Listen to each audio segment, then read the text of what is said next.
Is it normal to have to make a presentation in an interview? No.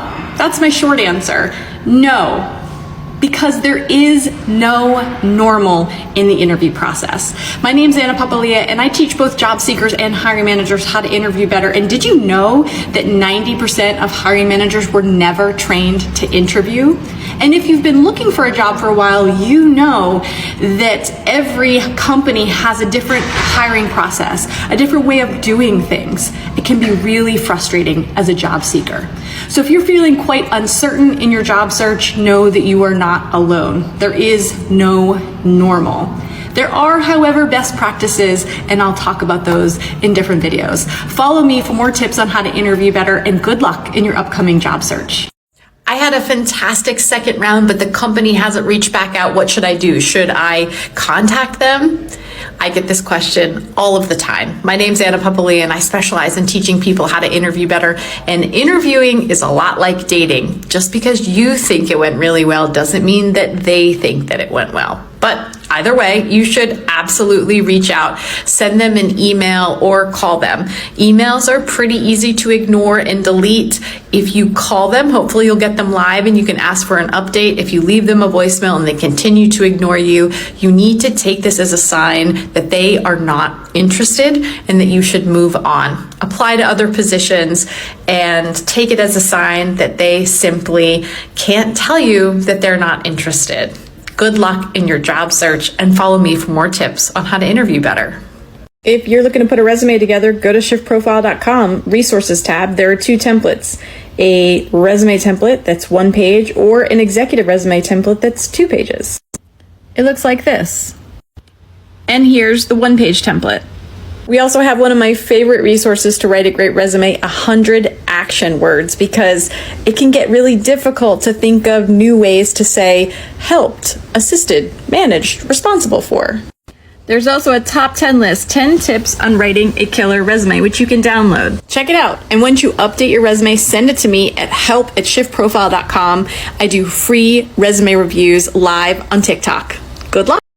Congrats. This is an awesome place to be. You have received an offer, yet you have other opportunities on the horizon because you are still in advanced stage interviews with other organizations.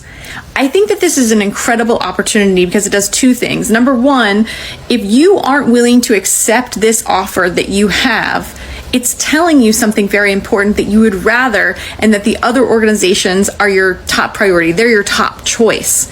So what you can do here, now that you have an offer in hand, and this only works if it's true, you can call those organizations where you're actively interviewing and say, hey, listen, just a heads up, I have received an offer. However, you are my first choice.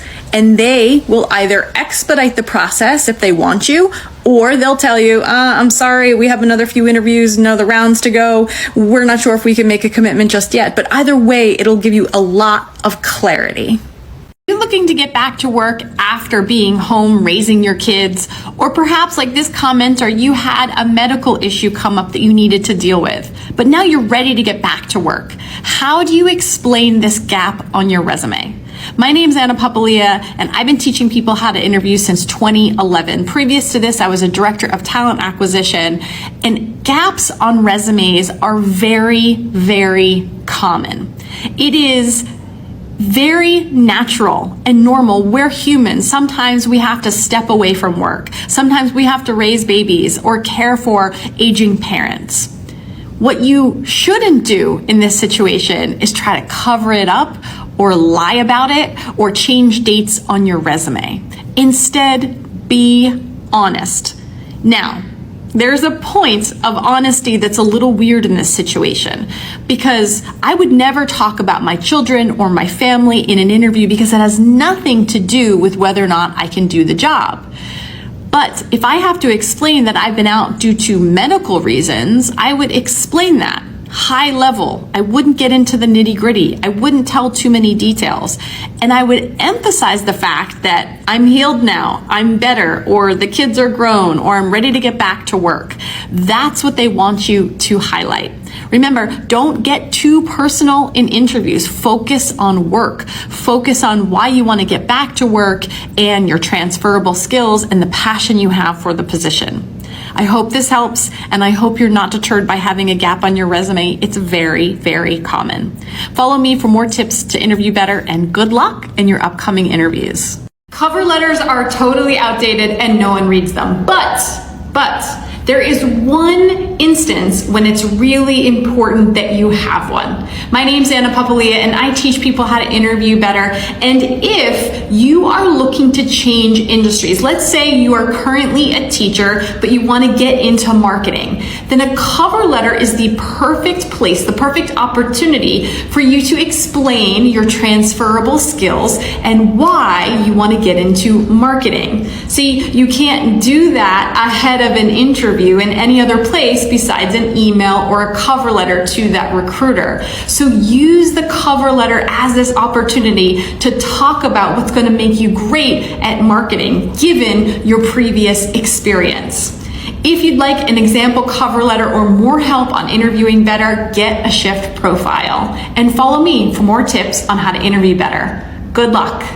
Okay, so you're actively interviewing, but you're really stressing out because you have a paid, already planned out vacation coming up, and you're worried about when exactly should you tell your prospective employer. My name's Anna Papalia, and I teach people how to interview better, and this is really simple. Don't talk about this in the early phases of the interview process. Save this for the latter phases, maybe when you meet with a hiring manager, and some people would wait until they get an offer to disclose this because they don't want it to be a red flag or a deal breaker.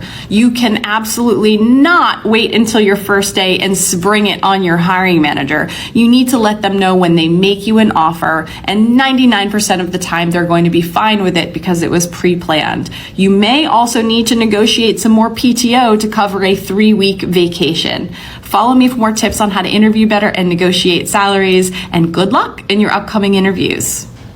Something on your resume scaring off employers? That's what this commenter wants to know. She thinks that the knowledge of her workers' compensation system might be the thing that's scaring off employers. I highly doubt it.